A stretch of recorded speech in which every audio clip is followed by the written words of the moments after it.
Welcome, everyone, to the LaRouche Pack Monday night strategic discussion. Tonight is July 17th. Welcome. I'll be your host tonight, Michael Stager. We've got a special guest, as many of you know her, Keisha Rogers, discussing, in some sense, what Trump's Agenda 47 really means. Something Trump hasn't addressed in some of his discussions on Agenda 47. And if you're unaware of what Agenda 47 is, you can go to our website under programs, and you'll see it there. But it's what Trump has set forward as a comprehensive program of economic development, new city building, new trade programs, complete reforms of the bureaucracy and characteristics of government, a war on drugs, a war on the open border and drug cartels, and especially ending the war in Ukraine. But at the core of this is something Trump initiated but hasn't yet talked about in these videos during his first administration, Agenda 47 being his agenda for the 47th president. But the 45th president, while he was 45th, he initiated major programs, both a revival of nuclear power, which we're starting to see a renaissance now in small modular reactors, something that many scientists have been pushing for a long time. He also initiated major advancements in the space program, with the Artemis project landing a man and women on the moon, colonizing it with a permanent station scientific and industrial colony, robotics, but also man-based colony, and then setting that as a way station onto Mars and a man landing on Mars. But he also had the Academy of Sciences set forward a project to consider how quickly could we pull together a commercial fusion reactor.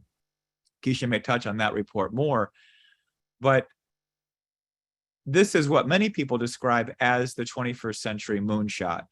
This is what returns the United States back to a scientific leadership of technology, of industry, and really at the core of it, advancing the human species. And in that sense, that's what LaRouche has always meant by a revival of the American system, contrary to the British or Anglo-Dutch system, a system of pauperism, of slavery, of cheap labor, and financialization.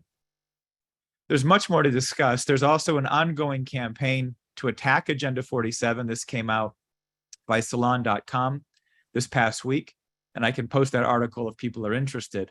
So it's becoming a fight now in terms of what these policies represent. At the same time, The Economist, the 160 plus year defender of the British system against the American system, has come out attacking Trump and his program to overhaul government bureaucracy. And then again, the New York Times also then waged an attack, or New York Slimes, on that same agenda, what Trump has called Schedule F, to basically clear out traitors and deep staters, as we might say, inside the government bureaucracy that looks to undermine the actual elected powers of the head of the executive branch, the president, as if somehow they control policy more than he does, or she does, but more than the president. In that attack on the New York Times on that policy was also included an attack that Trump may deal with the Federal Reserve, that its independence may be threatened.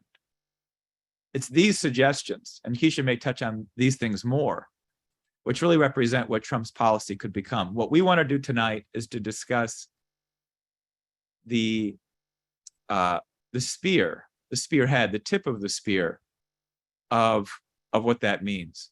Before we get into Keisha, let me just say that there has been a rapid escalation in tensions and concerns, not so much in the fighting itself, but a question of how does this current British globalist regime, with Biden somewhat at the kind of doddering helm, pull out of the crisis in Ukraine. There is no hope of them winning the war. The NATO summit last week was a disaster in every respects. But as we have identified on the LaRouche Pack website, British intelligence, MI6, is at the very core of this. They're at the very core of shaping, including that former head of MI6, Richard Moore, who some of you may remember from Trump's presidency and the whole operation then to target Trump, where he resigned early in 2017. But that Richard Moore has been at the center of pulling together Zelensky's regime and the entire Ukraine current policy. Just this morning, they ran a terrorist attack with drones targeting civilians on the Kyiv Bridge going from mainland southern Russia into the Crimean Peninsula, killing 2 people and leaving a child orphaned. Putin has promised to retaliate, not surprisingly. The questions of peace, of which Trump is the leading spokesman for as a policy today, as well as others like Tucker, RFK Jr., but certainly LaRouche PAC has been engaged with this question on Ukraine for over a decade. And as Mr. LaRouche warned, with the assassination or killing of Muammar Gaddafi, remember the invasion of Libya in 2011, that what was planned was for a war with Russia. That was the intention, and there would be no trial for Gaddafi. He would be killed quickly, because they wanted to move quickly onto Syria. But the real intention was a war with Russia. And what LaRouche recognizes, that what we're going to discuss tonight is what the American people can grab onto. Discussing foreign policy in depth with the broad American people is a challenging task, because more of them are concerned about how to put food on their table and pay their power bills right now than they are about what's the subtle nuance or the nuances or what happened in 2013 in the Maidan in Ukraine. But what they have to understand is that their advancement, their success at raising their families and the future generations of Americans depends on understanding the real core of economic advancement in an industrial nation. And that's what Keisha and all of us are going to discuss tonight. So without further ado, let me introduce Keisha Rogers and open up for her initial remarks.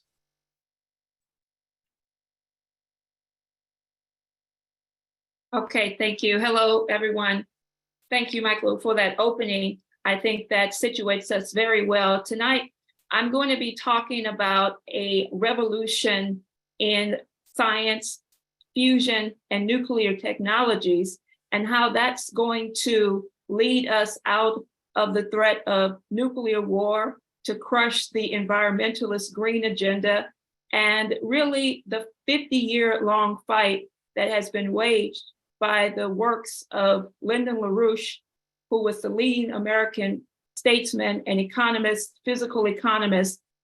And LaRouche really set the stage with the foundation of his organization of the Fusion Energy Foundation. And we're going to get into a couple of things. First of all, I'm going to highlight a bit of the history around Lyndon LaRouche and the Fusion Energy Foundation, the globalist and Malthusian attacks on fusion energy, the fight that has been waged by the LaRouche movement and LaRouche Political Action Committee, and the understanding of that history and some of the key players, scientists, physicists that were working alongside Lyndon LaRouche, and also working alongside some of the developments in the most advanced areas in nuclear science, fusion energy. Also, I'm doing this discussion because over the past week, a number of us, we were just discussing some of a video presentation that came out by a Dr. Matthew Monahan. And although I would really recommend people look at some of the in-depth history that he went through in this presentation and some of the key figures who have played a role in the fight for nuclear power and really going to where we are today in terms of some of the breakthrough science that's being done by a lot of the different commercial fusion, advanced nuclear power. But at the same time, I want to situate, we'll go into that, we'll look at some of that, but we need to go a little bit back into the history and some of the battle that has been going on. Because when we're talking about nuclear power, the development of what LaRouche really understood as the need to increase what he called the energy flux density of your society. How do you sustain a growing population of billions of people on the planet? How do we make the United States a leader in fusion advancements?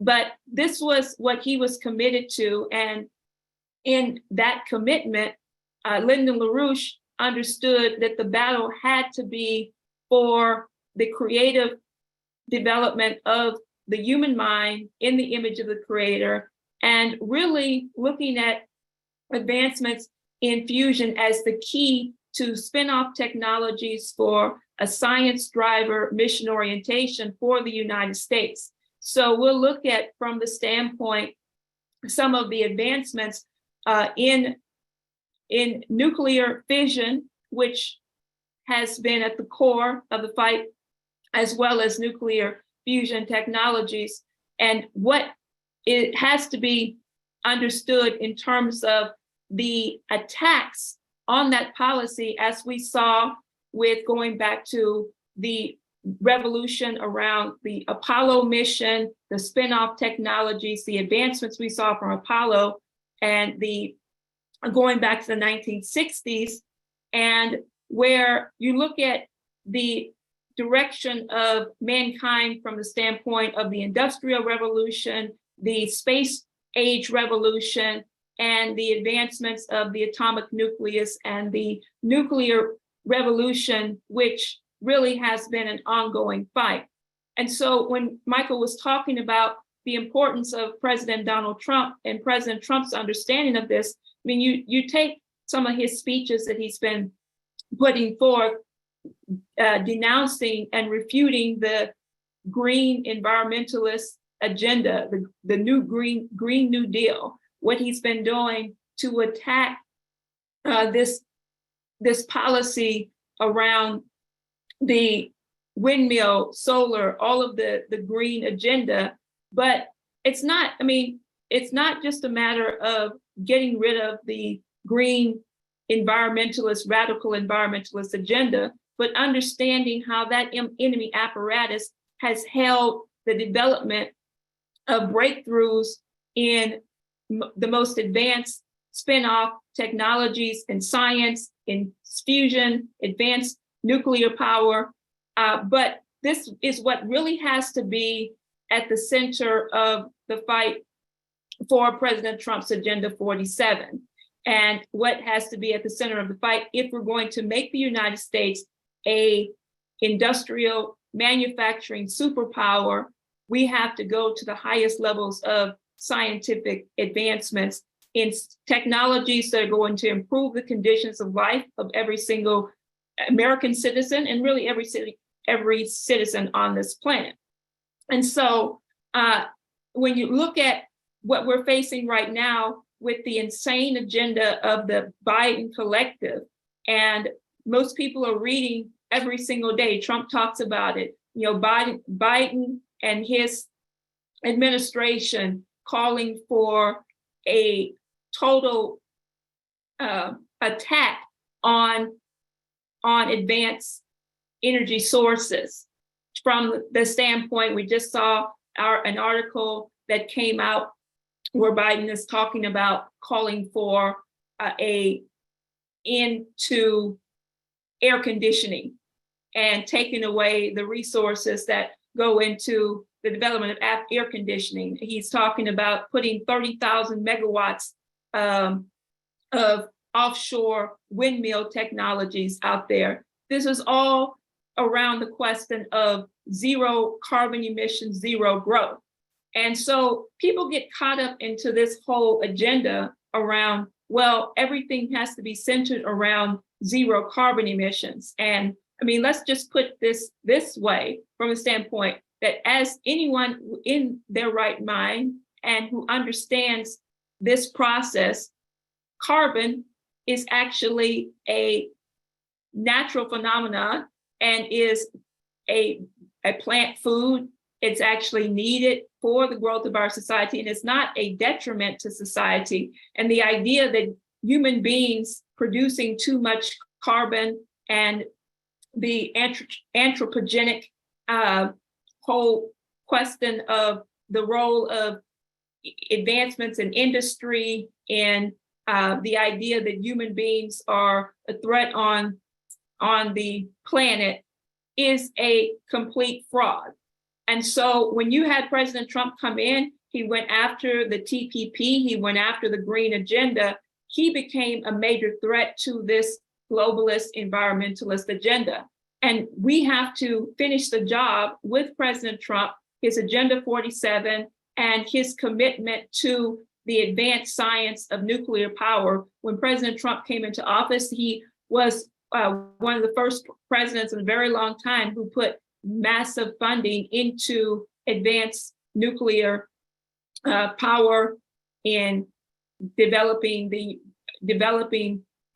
funding for the nuclear fission as well as nuclear fusion power. So let's go into this. I have a couple of slides I want to show you here. And I know there's, as soon as we're done here, I'll be happy to take questions and get your thoughts. Hold on one second. Let me get my slides up here. I'm going to go, okay, go through these. Now, so this first, one second here. Let's get that.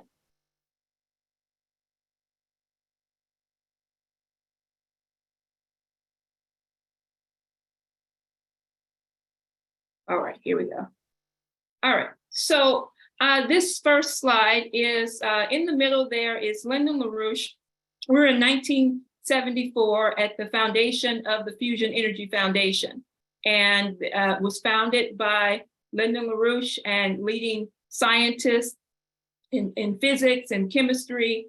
And we're going to get to discussing some of those scientists who participated in this process. So at the very time LaRouche was developing the Fusion Energy Foundation, his commitment and the commitment of the scientists working with him was to look at some of the advancements in science from the standpoint of what became magnetic confinement, inertial confinement, but also what LaRouche was doing at the time was looking at the need for the advancement in nuclear fusion, fission sciences as a attack on the agenda for war. And we'll go into, what some of the breakthroughs in the work in laser technologies, in the beam defense that really led to the developments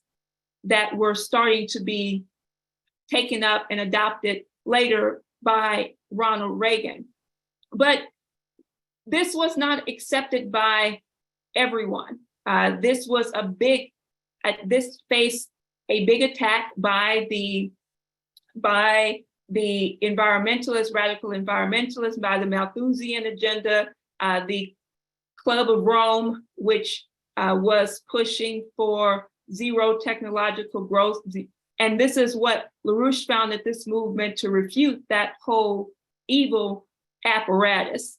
And so with the Fusion Energy Foundation, it came under some massive attacks for a very long time, from the standpoint of, I would say, from 1974. And you think about this is a, over 50-year battle. 1974, I would have been 9 years old. And as we saw, you think about this, when President Trump came into office, it was 50 years from the time that the last Apollo moon landing took place in 1972 with the Apollo 17 moon landing.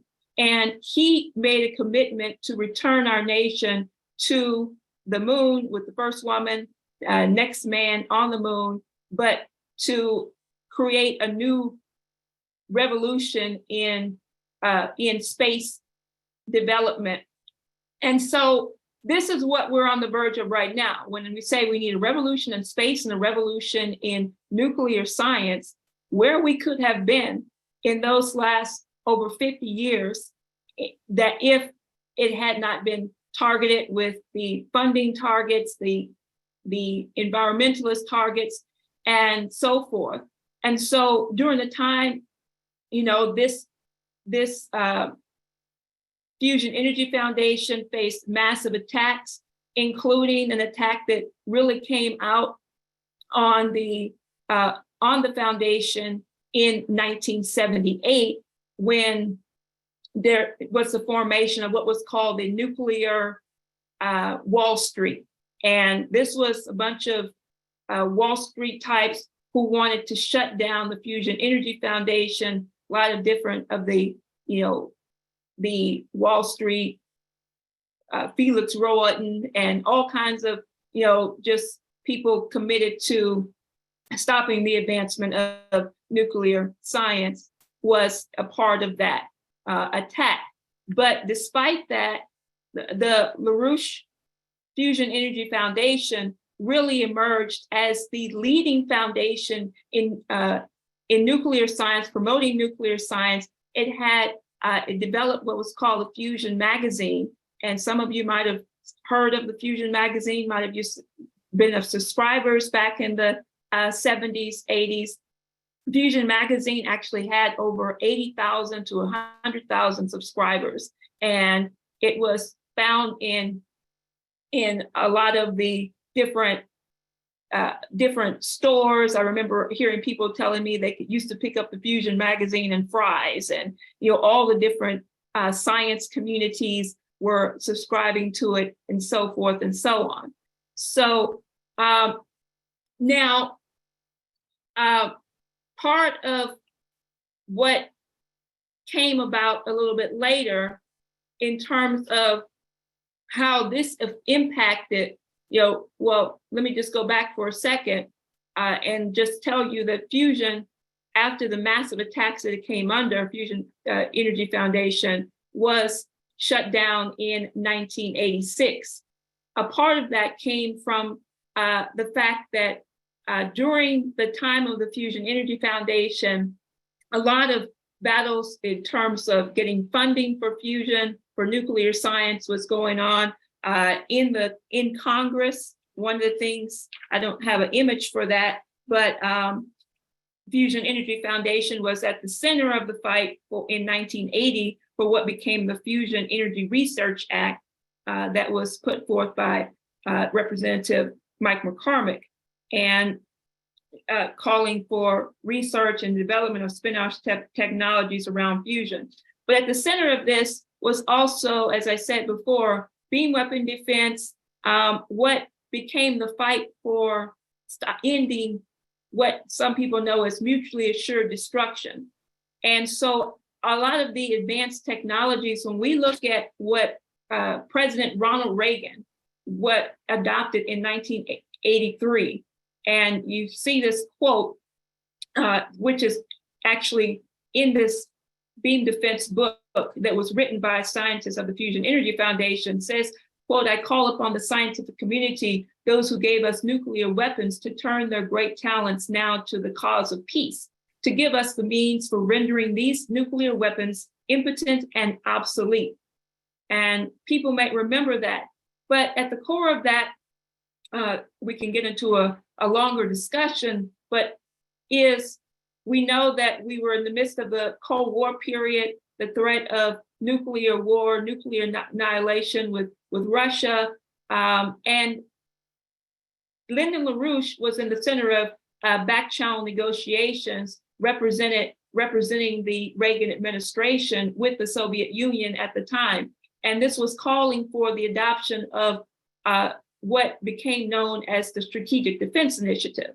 And so what the Strategic Defense Initiative was to look at a revolution in advanced technologies, from laser technologies, beam weapon defense, that wasn't just going to be for MAD, mutually assured destruction, stopping nuclear mutually assured destruction, but it was going to be for having a revolutionary breakthrough in spin-off technologies, in space technologies, in medical technologies, and so much more.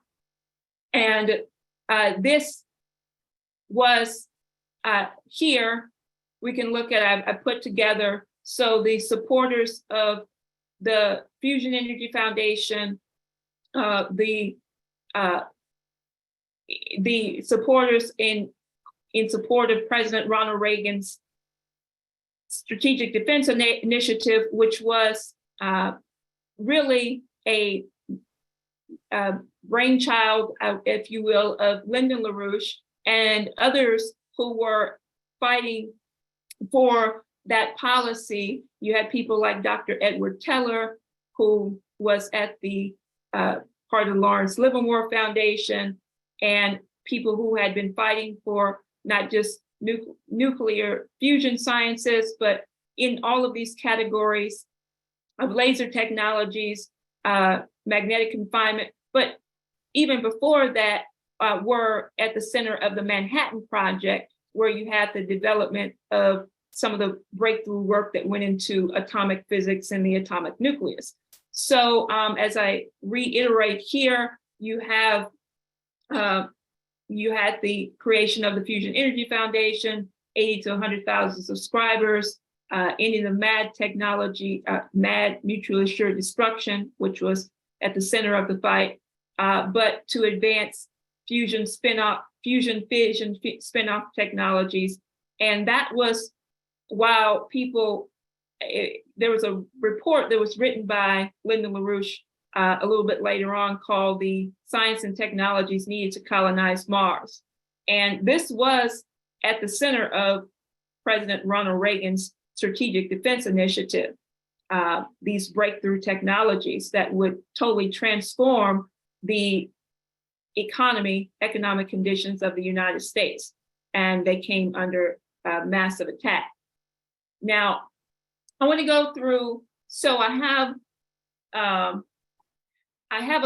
want to look at some of the key figures who were involved in this advancement of nuclear science, the Fusion Energy Foundation. First of all, my picture is not that great, but I want to show a picture of Dr. Robert Moon. So Dr. Moon lived from 1911 to 1989. He was the key lead scientist of the Fusion Energy Foundation, but his work, remarkable work and breakthroughs went back to his work at the University of Chicago. He was working with William Draper Harkins, and he helped to develop the nuclear, looking at nuclear science from the standpoint of helping to develop a model for the nucleus, he and William Draper Harkins. And so he went into the chemical sciences, he was a physicist, and they merged the two together. He was also a member of the Manhattan Project, and part of going back to his work with in the Manhattan Project, I guess it was 1935, he actually built one of the first cyclotron particle accelerators to look at the acceleration of particles in the nucleus. And so he helped to develop this model of the atomic nucleus as well. So this person, scientist, made some major breakthroughs in the contributions to nuclear science, and was working very closely with the Fusion Energy Foundation as one of their top scientists, and worked with some of the key scientific collaborators of Mr. Lyndon LaRouche. And if you can get your hands on, later on, we produced a 21st Century Science and Technology magazine. If you can find a copy of this, maybe online, some of the work that's written in there about some of the breakthroughs of Dr. Robert Moon and what he was doing to inspire young people all over the place to understand fusion science, the nucleus, and really understand how our universe works. So he was, I never met him, but you look at the inspirational work that Dr. Moon contributed to this field. It's you cannot look at this in the history of it without really talking about Dr. Robert Moon, which some people don't really put in their discussions of this process. So, okay, now when we're talking about here, fusion process, fusion versus fission. I want to bring this in here just so people can have a sense of putting the two clearly in your mind. So when you look at the fission, you're looking at the splitting of atoms. So you take a nucleus, and then you would hit a uranium-235 nucleus and then split that into two smaller nuclei. So that's what you call, fission process is what you see in our nuclear power plants today. We have in the United States 92 nuclear power plants, and some of those have been targeted for takedown. And so fission has really been something we've been working with for a very long time, and the breakthroughs in fission are very much well known. Now, the question of fusion is what we're looking at here, and why this is important is we want to harness the power of the sun. At the core of our sun is a nuclear reactor, a fusion reactor that can heat up to about 100 million degrees Celsius. And so when you're looking at a process of fusing two smaller nuclei, say a deuterium-tritium nuclei, into a larger one, which would be a helium nuclei. And so helium nucleus there. And so then with that, you're talking about making a revolutionary breakthrough in one of the most highest density energy sources.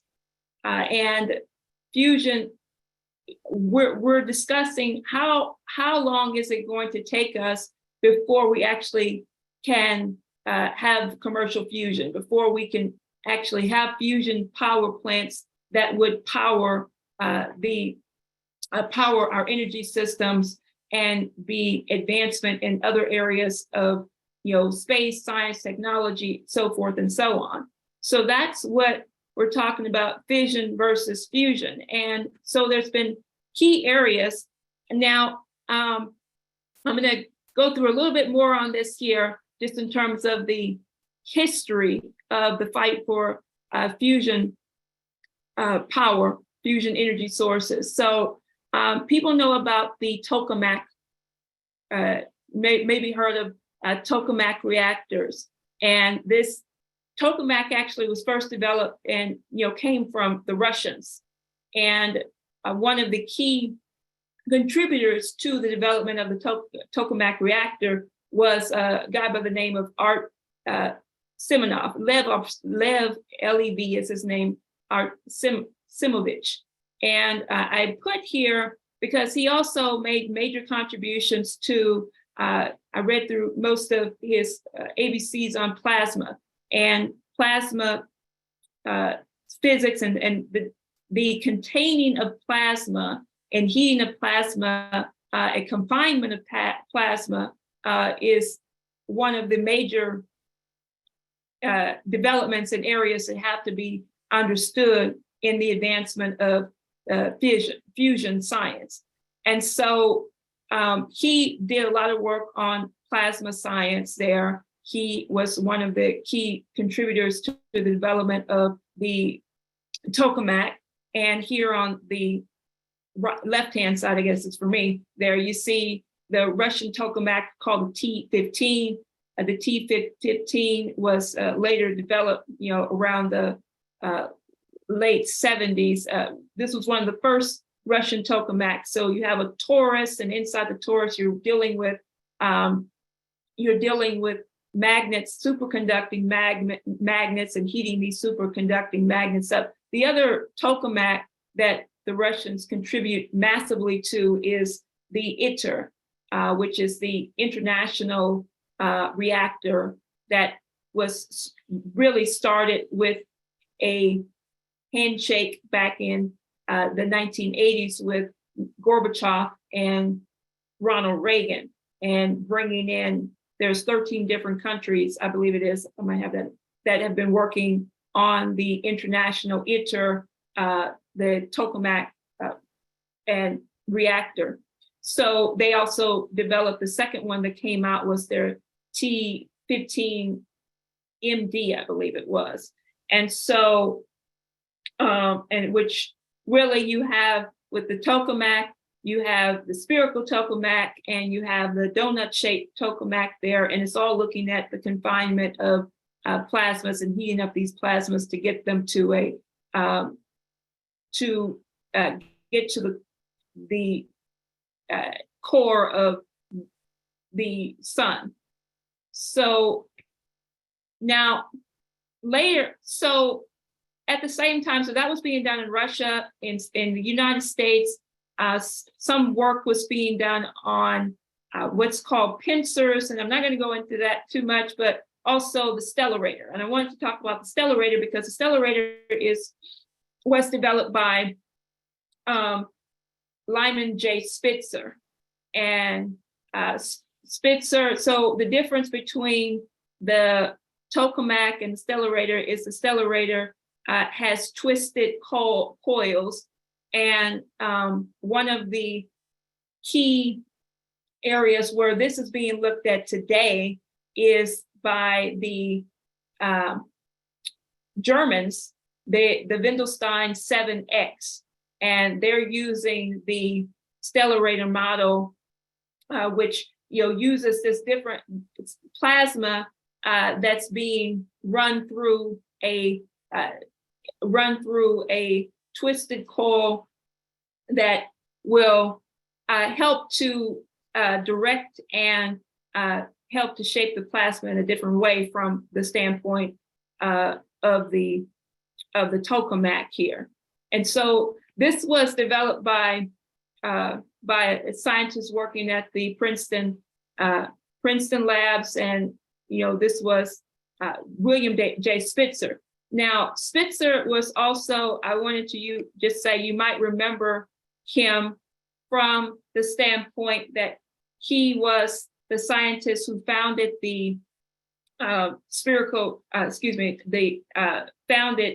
the areas of the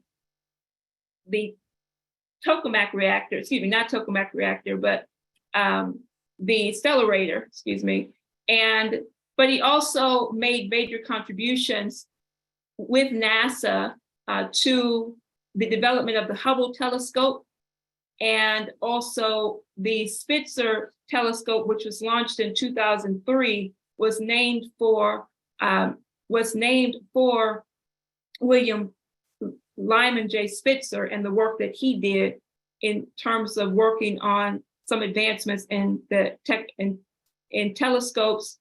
And this Spitzer telescope was one of the predecessors to what we know today as the Webb telescope that recently went up. And so this is very quick here. I want to show you.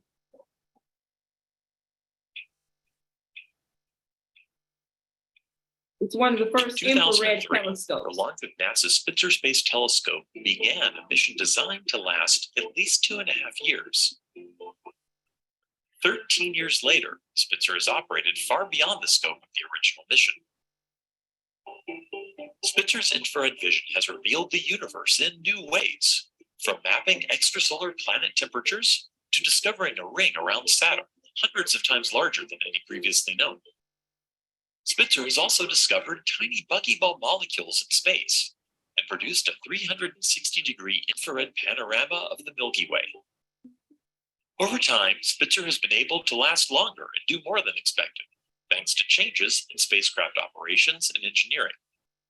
Increased pointing precision has expanded Spitzer's ability to study and characterize planets outside our solar system. Working together, Spitzer and the Hubble Space Telescope have discovered some of the most distant galaxies known. Spitzer is now planned to last beyond the 2018 launch of its successor, the James Webb Space Telescope. Already more than 130 million miles away, Spitzer faces increasing challenges communicating with Earth, requiring engineers to override some autonomous safety systems. While this adds extra risk, it opens the door for years of new exciting discoveries as this mission phase continues to take Spitzer beyond.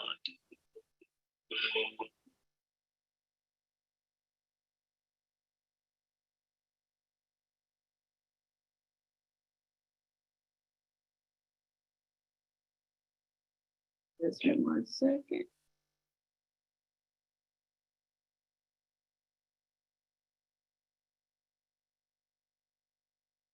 Okay, 1 second to get back.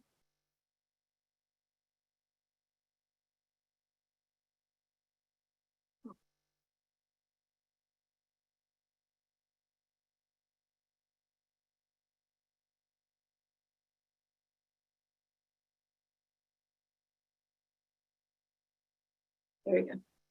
Okay, so we're going to keep going forward. I wanted to show that from a standpoint of some of the same people in the field of physics and science and astronomy, like Lyman J. Spitzer, who was very instrumental in some of the breakthrough science in the telescope, in the electromagnetic field, looking at, we have telescopes that look at visible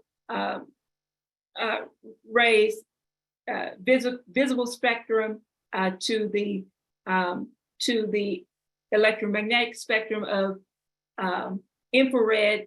And so Spitzer telescope was one of the first infrared telescope, but then you have even further advancements that have been made now with the finally launching of the James Webb Space Telescope. And if you haven't looked at it, look at the James Webb Space Telescope, because you'll find some remarkable new breakthroughs around the understanding of the age of the universe. And all of that was really made possible by some of the breakthrough works of Lyman J. Spitzer. So now people remember, and I've written on this, some of our collaborators have written on as the work that has been done for many decades now in the field of commercial confinement fusion, or inertial ICF, inertial confinement fusion. Actually, my slide is wrong there, excuse me. It's inertial.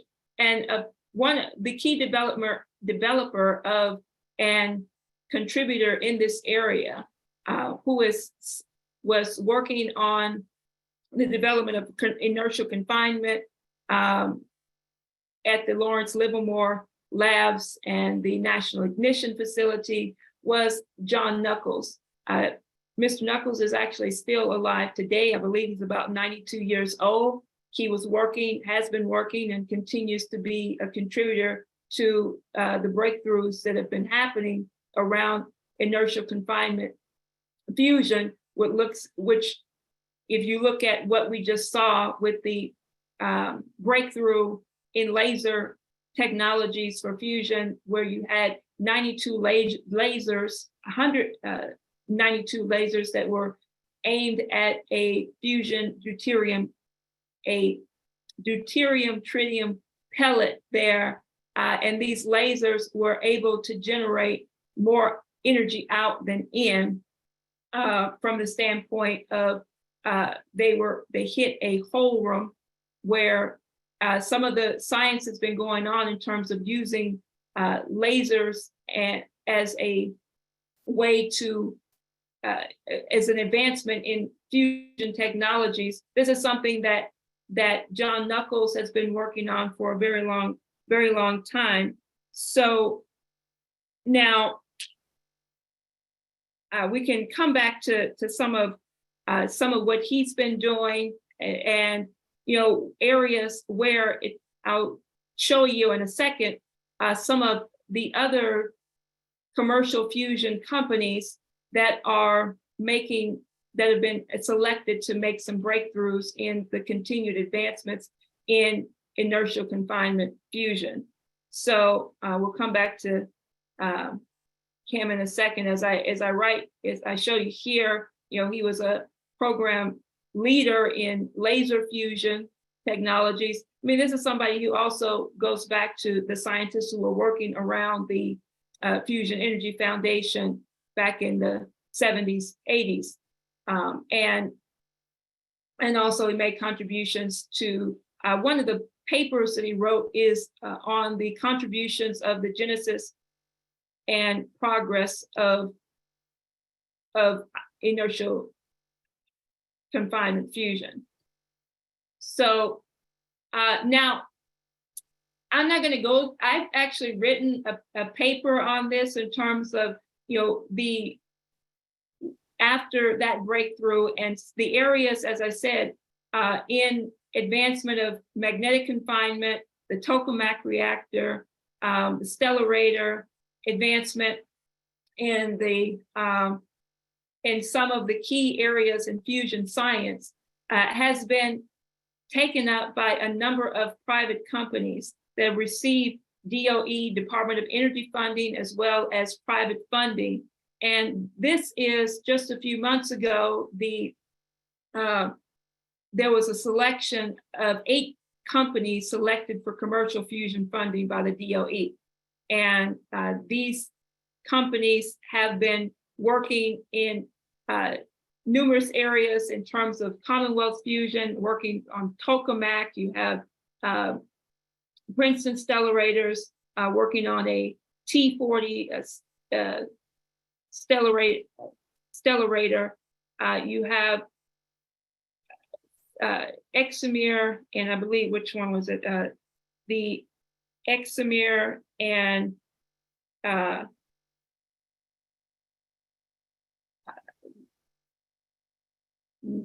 the other one was Tokamak Energy.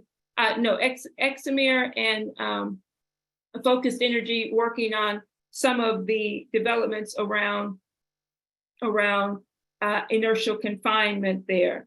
So actually, yeah, Focused Energy and Eximir working on inertial confinement programs. So, but you can look at some of the writings that I've done and areas in terms of, these companies, a lot of these companies receive the Infuse funding program, received massive funding through Infuse, which came about during the Trump administration as well. And this is where you had some other major takeoffs in the advancement and funding for nuclear fusion, especially looking at how we actually make nuclear fusion a viable reality for advancements in commercial and development of energy sources. So I'm not going to go through that because I'm running out of time a bit here. So I want to make sure I leave enough time for Q&A, but we can talk about or answer any questions that you have in terms of maybe some of the companies that are working in these different areas. But so I want to go back to the inspiration of President Trump and where President Trump gets his inspiration, understanding in science. Trump's understanding, first of all, we know that President Trump has made it very clear that he opposes nuclear war. And where we're looking at right now, the threat of a confrontation that could break out between NATO countries, including the United States at the center of that, and Russia, involving the war in Ukraine. And President Trump has said that he can end the war at anytime. But his rejection to nuclear war goes back to his understanding of and the work and discussions that he had. He's talked about this a number of times. And if you missed this, you might know that President Trump had an uncle, John G. Trump, John George Trump, lived from 1907 to 1985. He was electrical engineer, physicist, and he made some major scientific contributions. He was working also during the Manhattan Project and was in World War II. Now,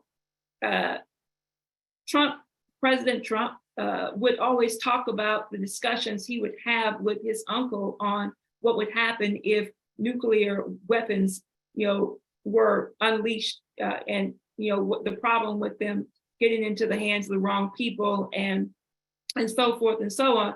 But he also got a vision and inspiration from his uncle, from the work that he did in some of the advancements in areas of science through his work at MIT. John G. Trump was at MIT for almost a little over 40 years. He worked with a guy. Before going to MIT, he was at the Polytechnique, Brooklyn Polytechnique. He was also at Columbia University, and he went on and worked for many years at MIT, Massachusetts Institute of Technology. And you may not know this, but he contributed, along with a scientist by the name of Van de Graaff, and who was working on science in developing the first 1 million volt X-ray generator. And so this helped to develop some breakthroughs in research for cancer technology, and also I guess my slide got cut off there, but what I was going to say is he actually helped and was instrumental in helping during World War II to develop radar technology as well. And so, President Trump has those scientific-minded people in his family in terms of his understanding of the importance of these breakthroughs, how he came to make a commitment to advancements in nuclear science, how he came to make a commitment to advancements in medical technology. Trump has called a lot for advancement in therapies for dealing with cancers. And part of this probably came from his uncle. He's also looked at as well as his commitment to space missions and other developments in terms of why we can actually launch a revolution and a renaissance in nuclear science, in fusion, and in space spinoffs and space technologies with President Donald Trump back in the White House. We can continue, or should I say, we can finish the fight that we started 50 years ago with the Fusion Energy Foundation, that the fight and the commitment for the advancements of a renaissance in fusion, in space technologies, starting with what Mr. LaRouche launched and why he went to prison for his vision. Lyndon LaRouche, the same apparatus that's going after Donald Trump today, when Trump is really committed to shutting down this globalist, radical environmentalist agenda, that's been at the core of the fight for many decades, as I said at the beginning of this discussion. And so I wanted to really present this from the standpoint, we have to know the battleground in which we're on. And when you have people talking about, this is about zero carbon emissions and going to, deciding whether or not we need fusion energy or whether or not we need to go with, the billions of dollars that goes into solar, wind, and limited energy source technologies that are being pushed to stop scientific and technological growth. When President Trump made a commitment to the advancements of these technologies for improving our economic conditions, the physical economic conditions. That's what we're talking about, of the citizens of our country, and really for everyone. This is what this fight is about. This is why we need to advance President Trump's Agenda 47 and advance his Artemis program and his commitment to this vision that really started some time back, that we need to continue to fight for and to bring about. So I would encourage you to look more into these areas in terms of the work that was being done by John G. Trump, but then also they fight for a real, for a national mission orientation, something we've been talking about, I've been talking about for a very long time. And with that, I'll go ahead and open up for discussion. I'll look forward to contributions you have. If there's anybody who are on who've worked in these areas, I do this from the standpoint, I don't have a background in nuclear science and physics, but to actually give the American people, you the citizen, the understanding of the battle that we're in right now for our nation, and how what we can unleash in terms of a true renaissance under President Trump. And if we can win this fight against the enemies of our nation, of our republic, and of the advancement of mankind, and what you have to know is who's at the center of this fight. So I hope you got something from that, and I look forward to more discussion.